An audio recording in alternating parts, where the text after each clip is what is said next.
The first shell hit the eastern edge of the village at 0617 hours on a February morning, so cold that breath crystallized before it left the lungs. Claire Whitmore was 6 years old. She was eating breakfast, a small bowl of oatmeal with honey that her mother had warmed over the wood-burning stove, when the sound arrived. Not the explosion itself. Sound travels slower than destruction. What Claire heard first was nothing, a compression of air. A silence so complete that her spoon stopped halfway to her mouth, and her mother's head turned toward the window with an expression Claire had never seen before. Then the world ended. The concussive wave hit their stone cottage 0.3 of a second before the sound reached Claire's ears. The eastern wall buckled inward. The ceiling cracked along its central beam, a beam that had held for 60 years through mountain winters and summer storms, and Claire watched it split, as if some invisible hand had simply decided to break her home in half. Her mother moved faster than thought. She threw her body over Claire's, driving them both to the floor as the roof came down. Stone and timber and plaster collapsed in a cascade of gray dust and ancient mortar. Claire felt her mother's arms around her, felt the compression of her mother's chest against her back, felt the sudden weight that pressed them both into the wooden floor. Then she felt nothing. The weight doubled, tripled. Something cracked, not wood, not stone, but something closer, something wet. Her mother's arms went slack. Claire couldn't breathe. She was buried under 2 feet of rubble. Stone fragments pressed against her spine.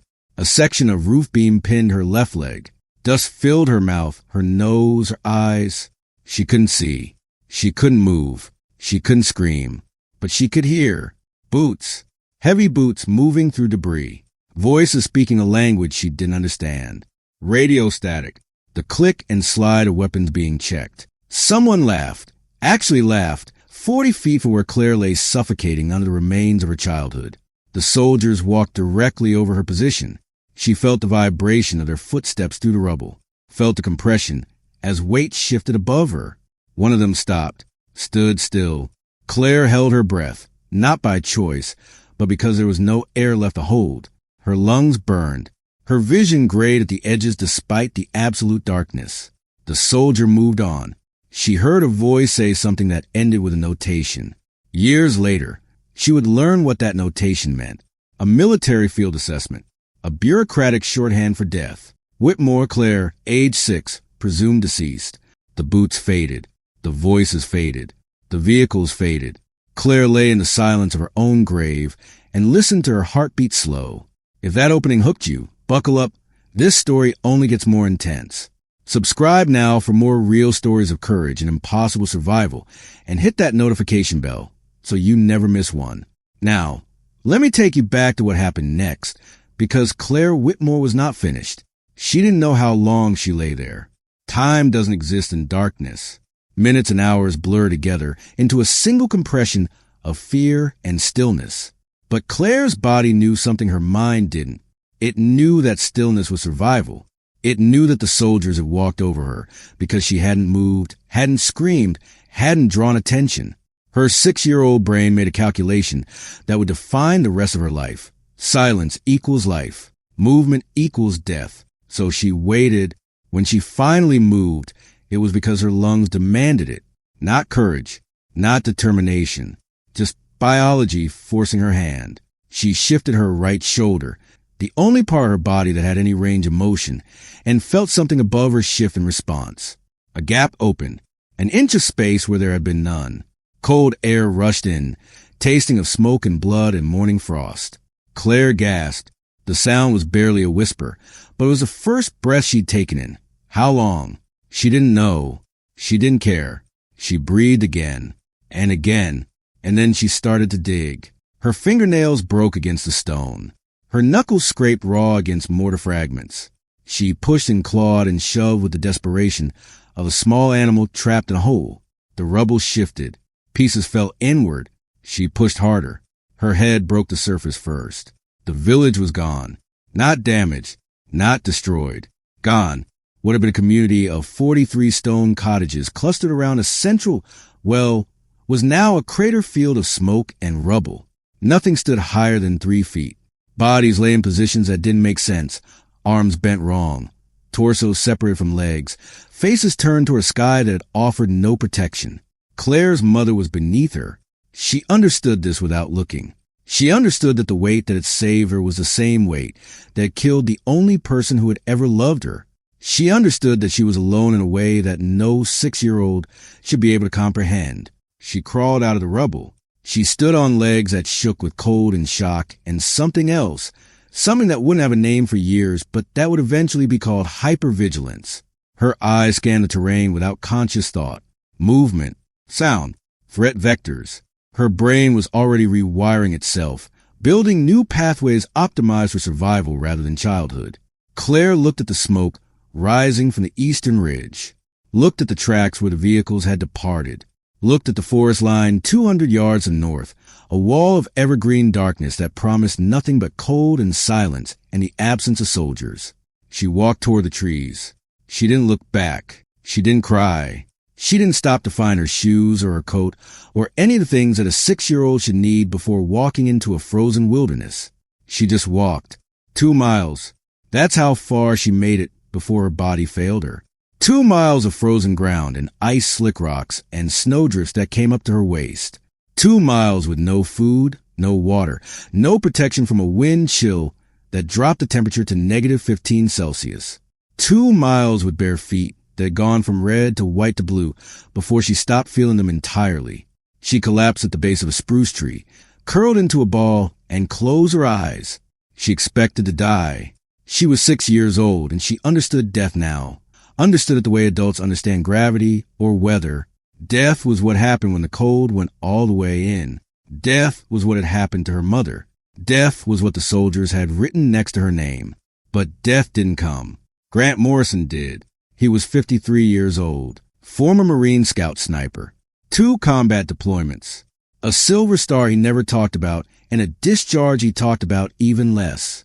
He'd lived alone in a cabin 12 miles from the nearest civilization for 7 years. Not hiding, not running, just existing in a space where the world couldn't reach him and he couldn't reach it back. He'd heard the shelling that morning, heard the way combat veterans hear everything, with a part of his brain that never stopped cataloging distance and direction and threat assessment. He'd climbed to his observation point on the ridge above his cabin and watched the smoke rise from the village through a scope that had once been used for very different purposes. He'd seen the soldiers arrive, seen them clear the rubble, seen them leave, and he'd seen something else. A small figure emerging from the destruction, a child, impossibly, crawling from the debris and walking toward the forest with the mechanical determination of someone who had already decided they were dead and was simply waiting for their body to catch up. Grant had tracked her for 2 miles, watched her struggle through snowdrifts, watched her fall and rise and fall again, watched her finally collapse at the base of that spruce tree with her eyes still open, staring at nothing. He'd waited. He'd told himself he was waiting to see if anyone else would come. Search parties, survivors, someone who was supposed to take care of this child. But no one came. The forest was silent. The child was dying. Grant Morrison had spent 7 years convincing himself he was done with the world, that he'd paid his debts and earned his isolation, and had no more responsibilities to anyone. But he couldn't watch a 6-year-old freeze to death. He carried her to his cabin, wrapped her in blankets, built up the fire, fed her broth 1 spoonful at a time while she drifted in and out of consciousness for 3 days. Her feet had frostbite, not severe, but enough to scar. Her fingers had frostbite too. Her lungs had inhaled enough dust and smoke to cause inflammation that made each breath a rattling labor. But she survived. On the 4th day, she opened her eyes fully and looked at him, not with fear, not with gratitude, not with any expression he could recognize. She looked at him the way a wounded animal looks at the thing that hasn't killed it yet, measuring, calculating, waiting. "What's your name?" Grant asked. She didn't answer. "I'm Grant. Grant Morrison. You're safe here. No one's going to hurt you." Still nothing. "Can you tell me your name?" The silence stretched. Grant was about to turn away, to give her space, when she spoke. Her voice was barely a whisper, hoarse from smoke and disuse. "Claire. Claire. That's a good name. Do you have a last name, Claire?" The pause this time was different. Not an ability to speak, but unwillingness. Something shifted behind her eyes. A calculation, a decision. "No," she said. Grant understood. He'd seen this before, not in children, but in operators, in men who'd been through things that rewrote them at the cellular level. The girl wasn't refusing to give her name. She was refusing to be who she'd been before. Claire Whitmore had died in that village. The thing in his cabin was something else. The first 3 months were medical. Claire's body needed time to heal. Lungs clearing, frostbite scarring over, the bruises fading for where debris had pressed against her small frame. Grant fed her, kept her warm, answered her questions when she asked them, and remained silent when she didn't. She didn't ask many questions. What she did was watch. She watched everything. Grant's movements through the cabin, the way he maintained his equipment, the way he checked the perimeter each morning and evening, the way his eyes tracked the tree line, even when his body seemed relaxed. She absorbed information with an intensity that was almost uncomfortable. "You're a hunter," she said one day. It wasn't a question. Grant looked at her. She was sitting by the fire, wrapped in a blanket, her eyes tracking him the way they always did. "I was," he said, "a long time ago. What did you hunt?" The question was simple. The answer wasn't. Grant weighed his response the way he'd once weighed trigger pulls, carefully, with full awareness of consequences. "People," he said finally. "I hunted people." Claire didn't react. No fear, no judgment, just that same measuring stare. "Can you teach me?" Grant told himself no. For 3 weeks, he told himself absolutely not. This was a child, a traumatized, damaged child who needed therapy and social services and a foster family, not weapons training and fieldcraft. But Claire wasn't asking for weapons training. She was asking for survival. And in the quiet hours when Grant was honest with himself, he recognized what she already understood. She wasn't a child anymore. She was someone who'd already survived things most adults couldn't imagine. The rules that applied to normal 6-year-olds didn't apply to her. They couldn't. She'd been buried alive and crawled out of her own grave. She'd walked 2 miles through a frozen wilderness with bare feet. She'd watched her mother die and hadn't made a sound because sound meant death. Claire wasn't asking him to train her. She was asking him to finish what the universe had already started. Grant Morrison was a rational man. He knew that what he was about to do was wrong by every conventional standard. He knew that the right thing was to contact the authorities, to get this girl proper help, to let the system handle what he was unqualified to address. But Grant had seen what the system did. He'd seen it in 2 combat deployments and a dozen classified operations. He'd seen children used as shields and bait and casualties. He'd seen the official notation that had declared Claire dead, the bureaucratic shorthand that had erased her existence while she lay suffocating under rubble. The system had already failed her. Grant wasn't going to fail her again. The training started simple. Observation exercises. Grant would take Claire to the ridge above the cabin and ask her what she saw. Not what she looked at, what she saw. The difference was crucial. Looking was passive. Seeing was active. It meant cataloging details, movement patterns, changes in the environment, the fox that crossed the same clearing at the same time each morning, the way snow settled differently over disturbed ground, the angle of shadows that indicated time. Claire was a natural. Within weeks, she was identifying deer trails from 500 yards. Within a month, she could tell him what animals had passed through an area based on track depth, scat freshness, and vegetation disturbance. Within 6 months, she was correcting him. "You miss one," she said one morning, pointing toward a cluster of rocks on the eastern slope. Grant followed her gesture. Saw nothing. 3rd rock from the left. Something moved it since yesterday. The shadow angle is wrong by about 6 inches. Grant raised his binoculars. She was right. A marmot had excavated beneath the rock, shifting it slightly on its base. He hadn't caught it. An 8-year-old had. "Good eyes," he said. Claire didn't smile. She never smiled.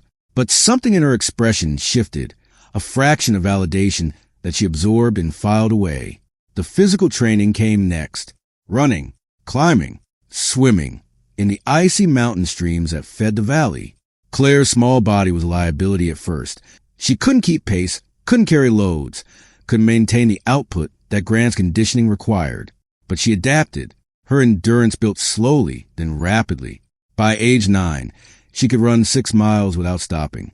By 10, she could climb the cabin's exterior walls using only her hands and feet, finding grip points that Grant couldn't see. But the shooting was different. Grant waited until she was 8 before he let her touch a rifle, not for any particular reason other than instinct, a sense that she needed time to build the physical foundation before adding the psychological weight of weaponry. The first session was methodical. Grant showed her the rifle, a bolt-action .22 caliber, lightweight, minimal recoil, perfect for building fundamentals. He explained the mechanics, showed her how to hold it, how to breathe, how to squeeze the trigger rather than pull it. Shooting isn't about the gun, he said. It's about you, your heartbeat, your breath, your ability to control both. The gun is just a tool. You're the weapon. Claire listened with that same absorptive intensity. When Grant set up targets at 50 yards, paper plates pinned to wooden stakes, she approached the firing position with no visible nervousness. She lay prone, adjusted her position the way he'd shown her, placed her cheek against the stock, breathed in, breathed out, squeezed. The bullet hit dead center. Grant said nothing. Set up another target. Center again. Another. Center. By the end of the session, Claire had fired 15 rounds, 15 targets, 15 dead center hits. Grant had trained dozens of Marines in his career, had seen natural shooters and gifted shooters and prodigies who seemed born with a rifle in their hands. He'd never seen anything like Claire. Again, she said when the last target fell. That's enough for today. Again. Her voice was flat, insistent, not emotional, just determined. Grant looked at her face and saw something he recognized. Not pleasure, not excitement. Focus. Claire wasn't enjoying the shooting. She was discovering that she was good at it. And in a world that had taken everything from her, being good at something was the only currency that mattered. Tomorrow, Grant said, we'll do more tomorrow. By age 9, Claire could field strip 3 different rifle systems blindfolded. She did it as a meditation, fingers moving to the familiar patterns while her mind processed other information. Disassemble. Clean. Reassemble. Check function. Repeat. Grant introduced her distance shooting on her 9th birthday, not as a celebration, neither of them acknowledged birthdays, but because she was ready. He set up targets at 100 yards, then 150, then 200. Claire adapted to each distance with mechanical precision. Her adjustments for windage and elevation became intuitive rather than calculated. She learned to read the environment, grass movement, dust patterns, heat shimmer, and translate that information into holdover without conscious thought. At age 10, she was hitting targets consistently at 300 yards, in variable wind, with iron sights. Grant stopped being her teacher and started being her observer. You're better than me, he told her on her 11th birthday. He'd set up a challenge, 5 targets at 300 yards, wind gusting to 15 knots, 2-minute time limit. He went first, hit 4 or 5. Claire hit all 5 in 90 seconds. She looked at him when he spoke, that same measuring expression she always wore. I know, she said, not arrogance, just fact. Claire had learned to assess her own capabilities with the same cold precision she applied to everything else. She was faster than Grant, more accurate. She could hold a position longer, control her breathing better, adapt to changing conditions more fluidly. The student had surpassed the master. Grant should have felt something, pride, perhaps, or envy, or the bittersweet awareness of his own declining abilities. But what he felt instead was relief. Claire was going to survive. Whatever happened next, to him, to the world, to the unnamed enemies who had killed her mother and declared her dead, Claire was going to survive because she had become something that couldn't be easily killed. He gave her the rifle on her 14th birthday. It was custom built, suppressor-ready barrel, adjustable stock that could accommodate her growth, chambered for subsonic ammunition that would eliminate muzzle signature. The receiver was engraved with 2 letters, CW. Claire ran her fingers over the engraving, said nothing, but she held the rifle the way other 14-year-olds might hold a treasured photograph, with the careful reverence of someone who understood exactly what they'd been given. This is yours, Grant said. No matter what happens, this is yours. 6 months later, Grant Morrison died. It wasn't dramatic. No enemies at the door. No final confrontation with the past he'd tried to escape. He simply didn't wake up one morning. His heart, weakened by decades of stress and chemical exposure, and the accumulated toll of the body pushed past its limits, stopped beating sometime in the night. Claire found him at dawn. She developed a habit of checking on him each morning, not out of affection, but out of protocol. Grant was her only asset. Losing him required contingency planning. She checked his pulse, checked his breathing, confirmed what her training had already told her. Then she buried him. It took her 3 days to dig the grave.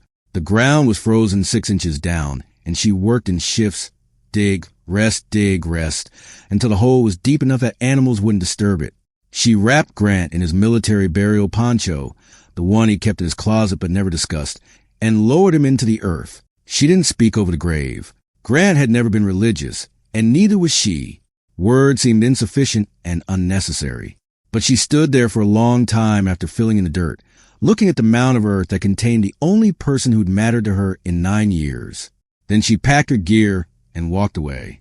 Claire Whitmore was 15 years old. She had a custom rifle, a 40-liter pack, and 9 years of training that had transformed her from a traumatized child into something the world had no name for. She walked into the forest and disappeared. 9 years passed. Captain James Cross had been in the military for 12 years.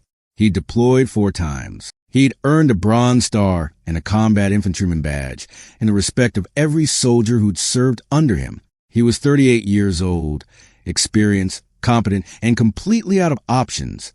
The valley had been a killing ground for 18 months. It was a classic terrain trap, a natural corridor that funneled movement between 2 ridges, with single viable approach route that enemy forces had learned to exploit. The eastern ridge provided dominant overwatch. Any force attempting to cross the valley floor was exposed to precision fire from positions that couldn't be reached by conventional assault.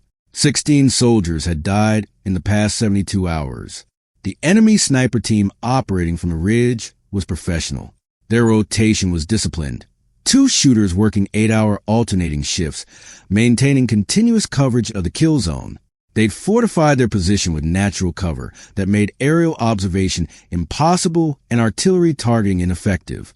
Counter-sniper operations had failed 3 times. The terrain was too exposed, the approach angles too limited, the enemy's field of fire too comprehensive. Cross stood at the edge of the tree line, 300 yards from open ground, and watched another casualty evacuation struggle to reach the wounded. "We're losing this," he said. Major Sarah Reeves stood beside him, intelligence officer. Sharp eyes, sharper mind. She'd been analyzing the enemy position for 6 days and had reached the same conclusion Cross had. "There's no clean solution," she said. "Air assets can't get a clear targeting picture. Artillery is ineffective against that rock formation. Any ground approach puts more soldiers in the kill zone. So we just wait, let them pick us apart." Reeves didn't answer immediately. She was looking at the ridge, her expression thoughtful. "There might be another option," she said slowly, "but you're not going to like it. I don't like anything about this situation. Talk. There's a frequency. Old encrypted channel. Grant Morrison established it before he went off-grid." Cross frowned. "Morrison? The sniper instructor? He's been dead for years. 9 years. Heart failure. But the frequency is still active. Someone's been monitoring it." "Who?" Reeves hesitated. This was the part that crossed lines that officers weren't supposed to cross, that regulations existed specifically to prevent. "We don't know," she admitted. "No identification, no record, just a pattern of interventions, situations that were unsolvable until they suddenly weren't. Enemy positions that went dark without explanation, high-value targets that stopped appearing in intelligence reports. You're talking about an asset. An unregistered, unofficial asset. I'm talking about a ghost." Cross stared at her. "And you want to activate this ghost. I want to send a signal and see if anyone answers. It's not an order. It's not sanctioned. But neither is watching another 16 soldiers die while we follow protocols that aren't working." Cross looked back at the valley, at the blood-stained snow where medics had dragged the last casualty to cover, at the ridge that held death and the open ground that promised more. "Send the signal," he said. The signal went out at 1,423 hours. Encrypted burst transmission. 43 characters that meant nothing to anyone who intercepted them, and everything to someone who'd been waiting 9 years to hear them. Claire received the signal at 1,427 hours. She was 4 miles east of the valley, in a position she'd established 3 days earlier when she'd first detected military movement in the area. She wasn't involved. She had no stake in the conflict. She was simply observing, gathering information the way Grant had taught her, cataloging troop movements and terrain features and potential threat vectors. But she'd also noticed the pattern. The casualties accumulating at the valley's edge, the failed approaches, the enemy position on the ridge that no one could crack. She considered acting on her own, but acting required involvement. Involvement required identity. Claire had spent 9 years avoiding both. The signal changed things. Grant's frequency, Grant's protocol. Someone had found the channel that was supposed to be dead along with the man who'd created it. Claire decoded the transmission in her head. The format was familiar. Grant had drilled it into her along with everything else. Location coordinates, threat description, asset request. They were asking for help. She spent 6 hours observing the enemy position before responding. The ridge was well chosen. Natural fortification, limited approach angles, good sight lines across the entire valley floor. The sniper team had established overlapping fields of fire that covered every viable route. But Claire wasn't looking for viable routes. She was looking for impossible ones. The western face of the ridge was a near vertical rock wall, 80 feet of exposed granite with minimal handholds and no cover from observation. Any climber attempting to scale, it would be visible from the valley floor and from multiple positions on the ridge itself. The enemy had dismissed it as an approach vector because no rational operator would attempt it. Claire wasn't rational. She was precise. She studied the wall through her scope for 3 hours, mapped every handhold, calculated every transition, identified the single 90-second window when both enemy sentries would be oriented toward the valley rather than the western face. Then she sent her response. 21 characters. Confirm. Weather window. 9 hours. Captain Cross received the confirmation at 20:34 hours. He didn't know who had sent it. He didn't know what they intended to do. He only knew that someone was coming, and that in 9 hours, the weather would shift in a way that might matter. The snowstorm arrived at 0530 the following morning. Claire had been moving for 6 hours. She'd cached her pack 2 miles west of the ridge, everything except her rifle, suppressor, rangefinder, and white camouflage netting. Minimal load, maximum mobility. Every ounce of excess weight was a liability on the climb ahead. The storm was her ally. Visibility dropped to 30 yards. Sound was absorbed by wind and falling snow. The enemy's sentries would be focused on maintaining their position, not scanning terrain that had become a blur of white noise. Claire reached the base of the western wall at 0547 hours. She paused, breathed, felt her heartbeat slow to its operational rhythm. Then she started climbing. The granite was ice slick and unforgiving. Her fingers found holes that shouldn't have existed, cracks in a rock face that measured centimeters, protrusions that barely accommodated her fingertips. She moved without hesitation, each transition calculated and executed with the fluid precision of someone who'd spent years learning to trust her body. 40 feet up, her arms burned. Her fingers went numb. 60 feet. A handhold crumbled. She shifted her weight, found another grip, continued. 80 feet. The edge of the ridge appeared above her, a lip of snow-covered rock that would put her behind the enemy position. Claire pulled herself over the edge and lay still. She was on the ridge. No one had seen her. The enemy position was 40 yards to her east. She could hear voices, 2 men speaking in low tones about rations and rotation schedules in the cold that had settled into their bones. They weren't alert. They were comfortable. They'd held this position for 18 months without threat. Complacency had replaced vigilance. Claire moved. Not fast. Fast attracted attention. She moved the way snow falls, the way shadows shift. 30 yards of open ground covered in increments so small that the human eye couldn't register them.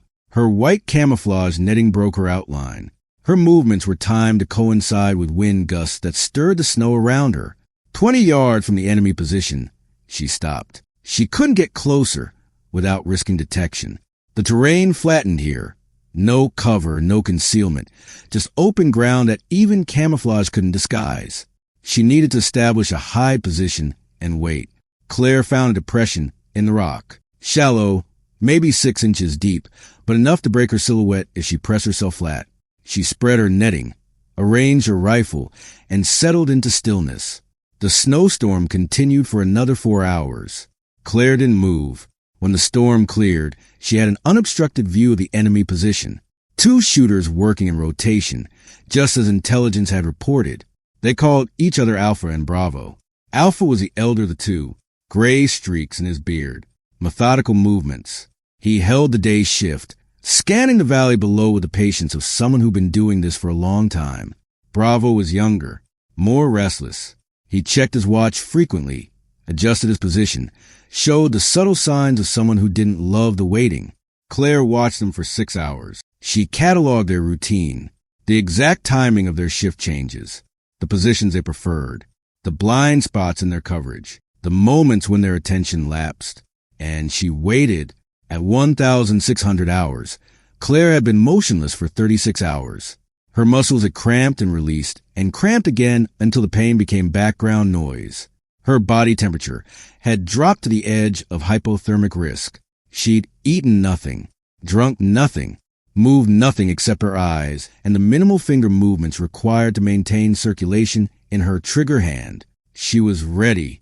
Bravo was on shift. He'd been watching the valley for 8 hours, alert at first, then less so as the afternoon wore on. At 1,643 hours, he reached for his thermos. It was the pattern Claire had identified. Every 40 minutes, he took a drink. Every drink required him to shift his attention from his scope. Claire waited. 1,644 hours. Bravo's hand moved toward the thermos. 1,645 hours. He lifted it, tilted his head back. Claire's finger touched the trigger. She didn't squeeze immediately. That was the amateur's mistake, the instinct to fire the moment an opportunity appeared. Claire had learned patience from a man who'd once waited 3 days for a single shot. She'd internalized the lesson until waiting felt more natural than acting. Bravo took a long drink. His eyes closed. His throat moved. Claire exhaled half a breath, held the rest, squeezed. The suppressed round crossed 290 yards in less than a third of a second. Center mass. Bravo's thermos dropped from his hands as his body registered the impact before his brain could process what had happened. He slumped forward, his forehead hitting the snow, and didn't move again. Claire didn't celebrate. She worked. The shot had been suppressed, but not silent. Subsonic ammunition reduced a report to a muffled thump that the wind might carry or might not. Alpha would have heard something or sensed it. Claire had 45 seconds before he emerged from the covered position where he'd been sleeping, weapons ready, looking for the threat that had killed his partner. She shifted her aim, controlled her breathing, waited. At 1,646 hours, Alpha appeared. He was good. She'd give him that.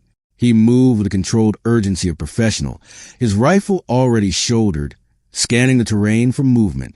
He positioned himself behind partial cover, a rock formation that obscured most of his body, but not all of it. Claire saw his shoulder, his right arm, a sliver of his chest visible between rock and shadow. The shot would have to be precise. 6 inches of target at 290 yards with wind gusting to 8 knots. Most shooters would have waited for a better angle. Most shooters would have hesitated. Claire was not most shooters. She squeezed. The round caught Alpha in the chest, the visible portion of his chest, the 6 inches that represented everything he'd thought was protected. He spun with the impact, his rifle discharging into the snow, and collapsed beside his partner. Claire waited. 1 minute, 2 minutes, 5 minutes. No movement from the enemy position. No reinforcements appearing on the ridge. No indication that anyone else had witnessed what she'd done. Claire rose from her high position for the first time in 36 hours. Her body protested. Every muscle screamed. Her joints had stiffened to the point where standing required conscious override of pain receptors. She ignored all of it. Pain was information, not limitation. Grant had taught her that. She approached the enemy position. Confirmed both kills, clinical assessment, no emotion. Retrieved her brass casings. Policed her high position to eliminate evidence of her presence. Then she withdrew along the same route she'd arrived, moving with the same patient precision that had brought her here. By 1800 hours, Claire had retrieved her cache gear and was 3 miles west of the ridge. By midnight, she was 10 miles away. By dawn, she was gone. Captain Cross received the first report at 1,715 hours. His forward observers had noticed a cessation of enemy fire. No shots from the ridge for 90 minutes, the longest gap since the engagement had begun. Cross had authorized a limited probe, 2 soldiers moving to the edge of the kill zone to draw fire. Nothing. At 1830 hours, a full reconnaissance element approached the ridge. They found enemy position abandoned, or so they thought until they discovered the bodies. 2 shooters, both dead. Single shots to center mass. No evidence of a firefight. No indication of how the attacker had approached or where they had gone. Cross read the report in silence. Whoever did this, his sergeant said, trailing off because there was no appropriate way to finish the sentence. They did what we couldn't, Cross finished. That's all that matters. But that wasn't all that mattered. Not to Major Reeves. Reeves had spent 12 years in military intelligence. She understood patterns. She understood signatures. And she understood that what had happened on that ridge wasn't normal, wasn't within a range of capabilities she associated with any known asset. She started asking questions. The signal they'd sent, who had received it, the response, where had it originated, the operation itself, who could climb an 80-foot vertical rock face in a snowstorm, maintain a 36-hour static position, and execute 2 precision kills without leaving a trace? The answers led her backward. Grant Morrison's encrypted frequency. Morrison's last known location, a cabin 12 miles from civilization.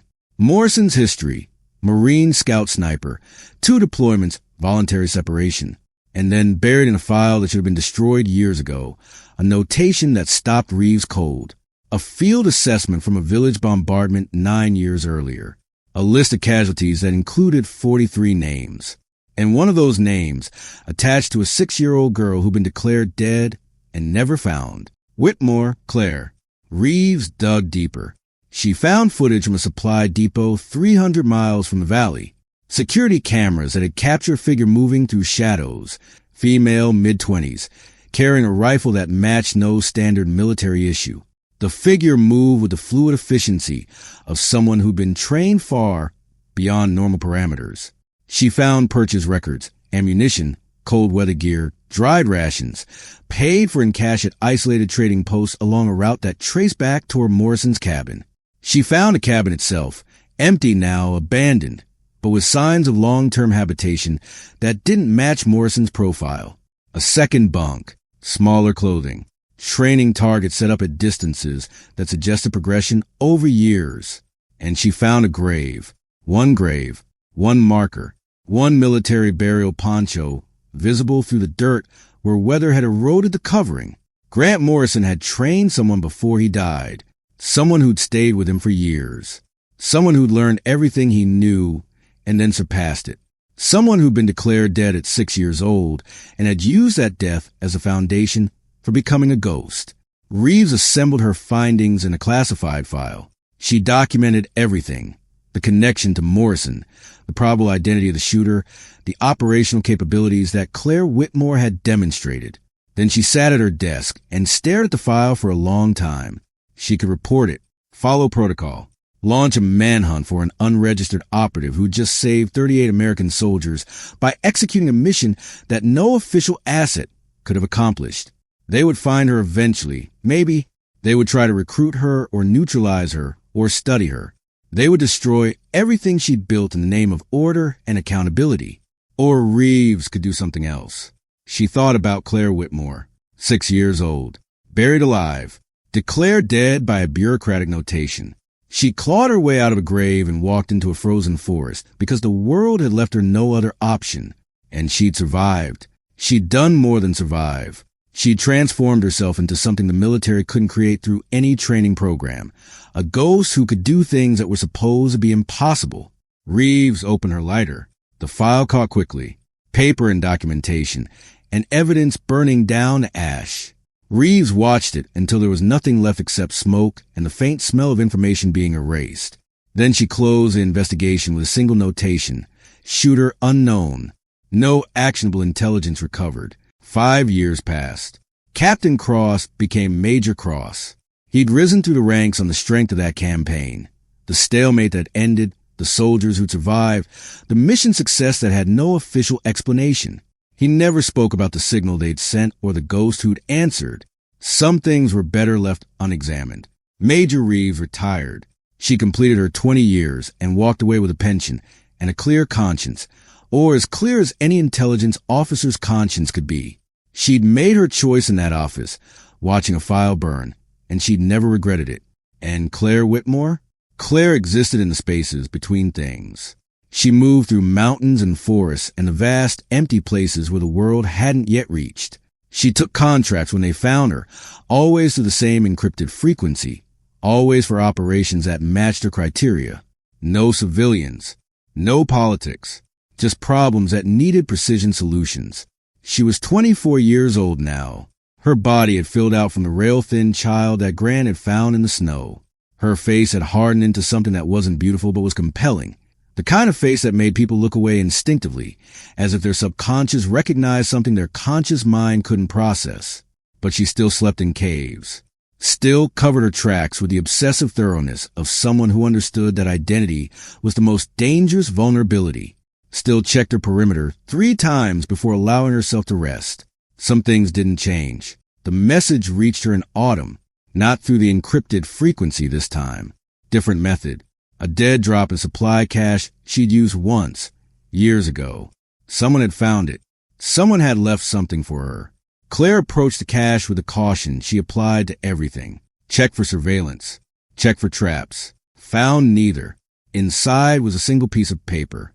We reconstructed your identity. Village. Morrison. Everything. The file is burned. You're safe. But I wanted you to know that someone remembers who you were and honors who you became. SR. Claire read the message 3 times. SR. Sarah Reeves, the intelligence officer who'd helped Captain Cross send the original signal. Claire had researched her afterward. Standard procedure for anyone who knew her operational frequency. Reeves had found her, had assembled the entire picture, the dead child, the cabin, the training, the years of ghost operations. She'd held Claire's existence in her hands, and she'd burned it. Claire sat with that knowledge for 3 days. She'd spent 9 years building a life that depended on being invisible, on having no past, no connections, no vulnerabilities.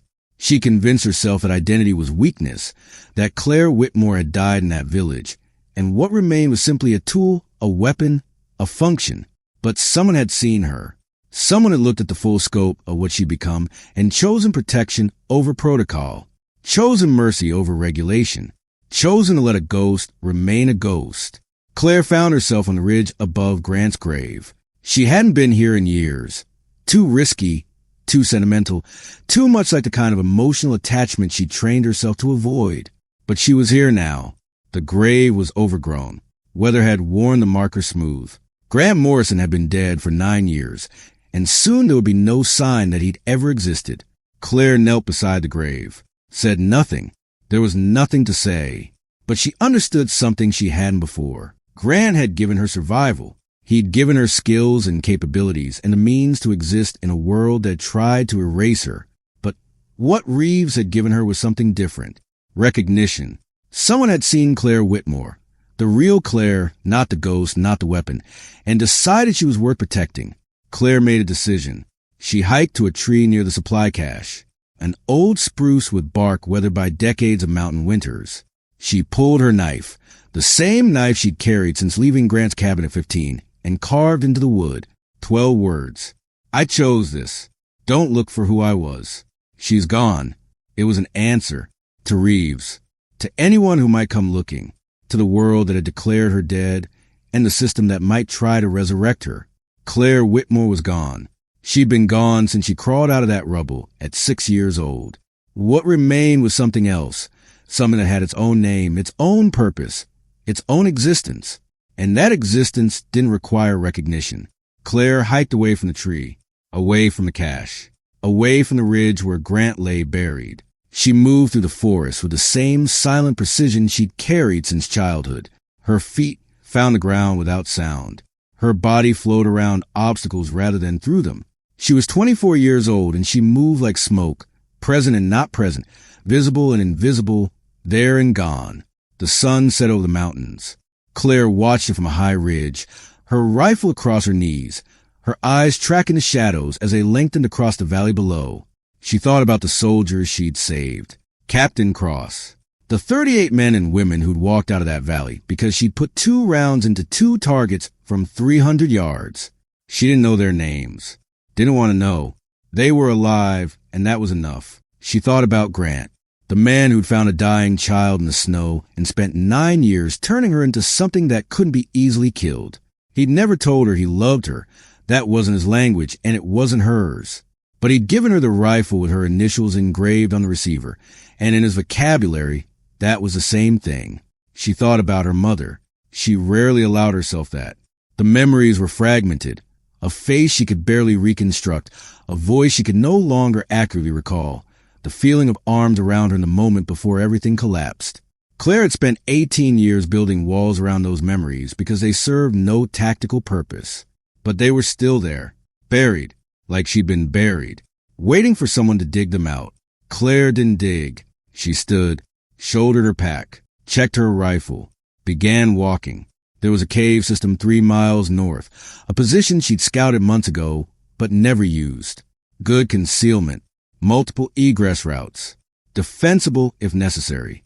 She reached it as darkness fell. The cave was cold and dry and utterly silent. Claire spread her sleeping gear, ate a meal of dried rations and water, performed her equipment maintenance ritual. The rifle came apart in her hands, each piece cleaned and inspected, each mechanism checked for function.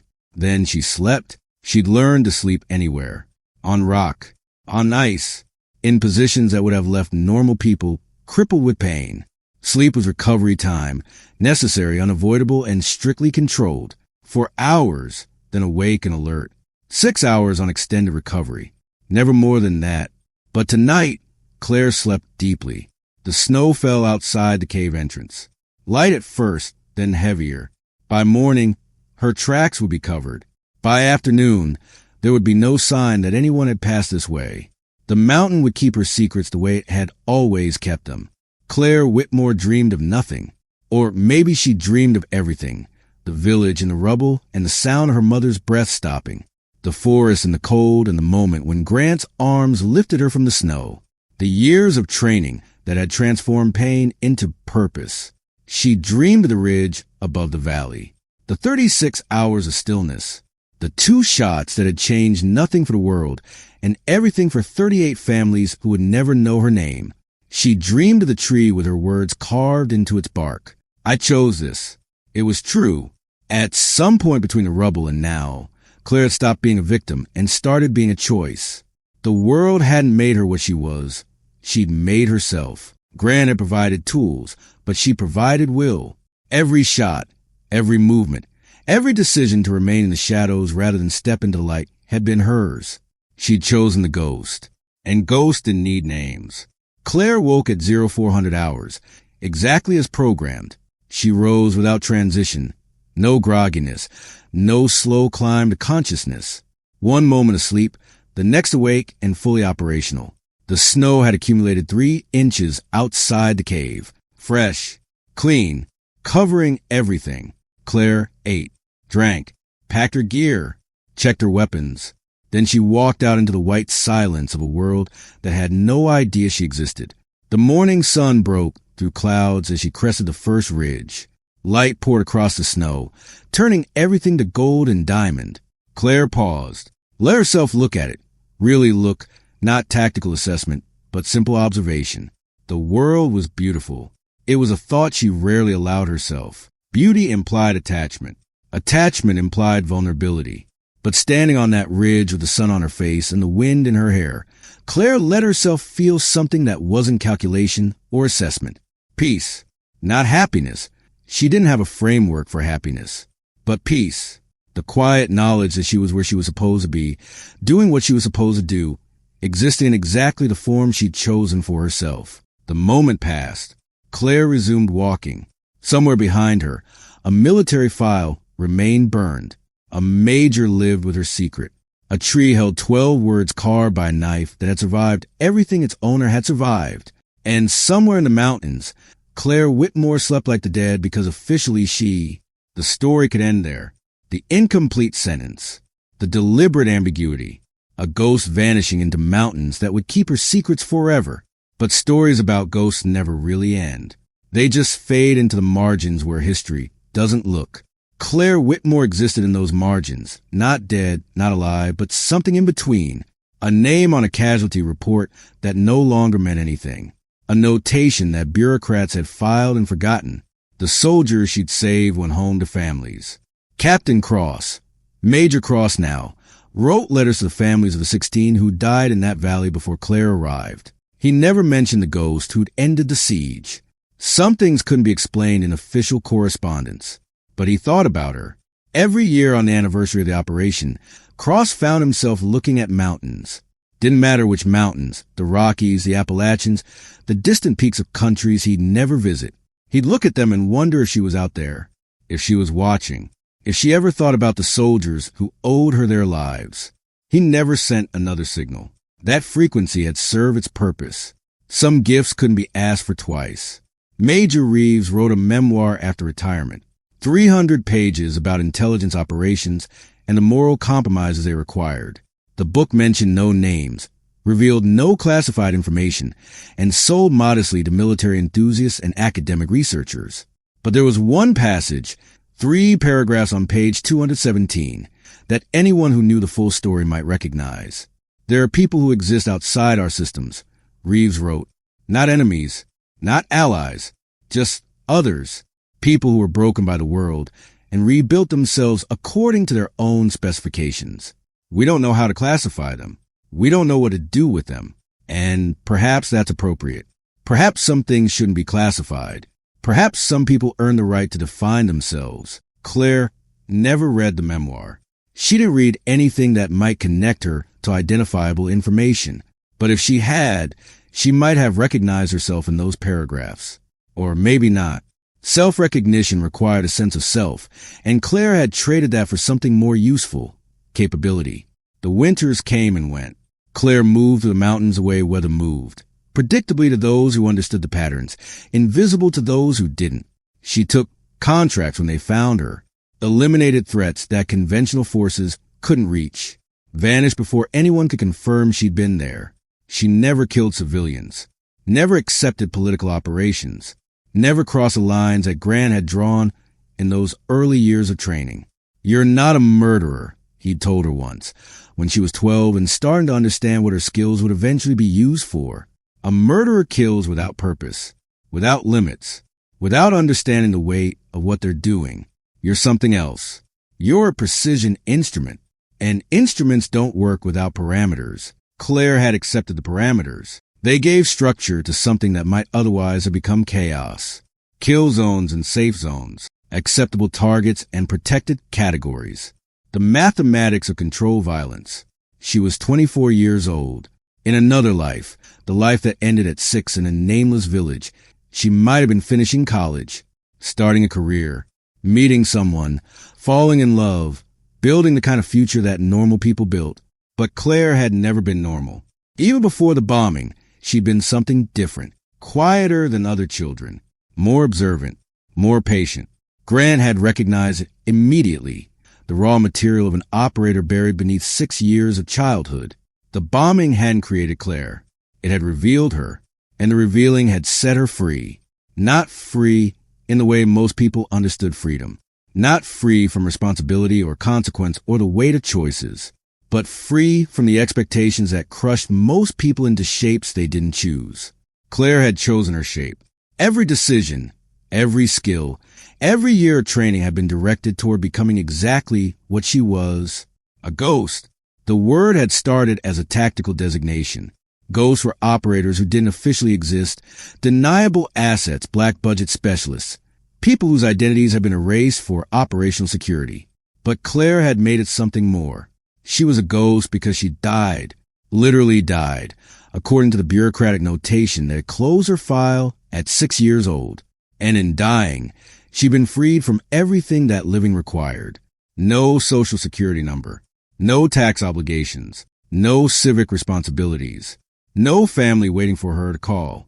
No friends wondering where she'd gone. Just existence. Pure and undefined. The morning sun continued to rise as Claire walked. She had no destination. Not today. Sometimes she moved with purpose, traveling to a contract or a cash or position she needed to scout. But today, she was simply moving. The mountains stretched endlessly in every direction. Snow-capped peaks catching the light. Valleys dark with evergreen forests. Ridge lines tracing patterns against the sky. Claire had memorized every terrain feature within 300 miles of her operational area. She knew the trails and the water sources and the natural shelters. She knew the weather patterns and the seasonal variations and the way the land changed from month to month. This was her country, not by law or citizenship, but by occupation. She belonged here the way predators belong to their territories, not owning it, but inhabiting it, understanding it at a level that couldn't be taught, only earned. The snow had stopped falling. The sky cleared to a blue so deep it seemed artificial. Claire paused on a high ridge and let herself breathe, deep, slow breaths that filled her lungs with cold mountain air. She was alive.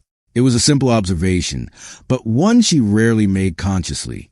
Survival was background noise, the constant hum of threat assessment and resource management and position awareness.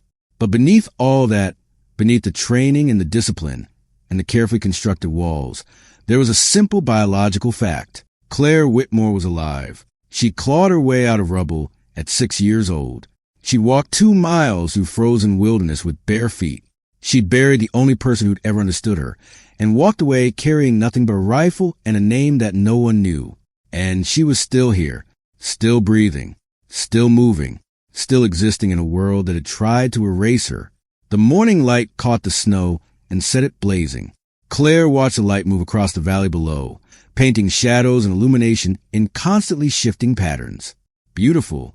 She let herself think it again, let herself feel it. The world was beautiful, and she was alive to see it, and that was enough. Claire Whitmore turned away from the ridge, shouldered her pack, checked her rifle, the rifle with her initials engraved on the receiver, the rifle that Grant had given her, the rifle that had ended sieges and saved soldiers and written her name in actions that would never be recorded. She walked into the forest.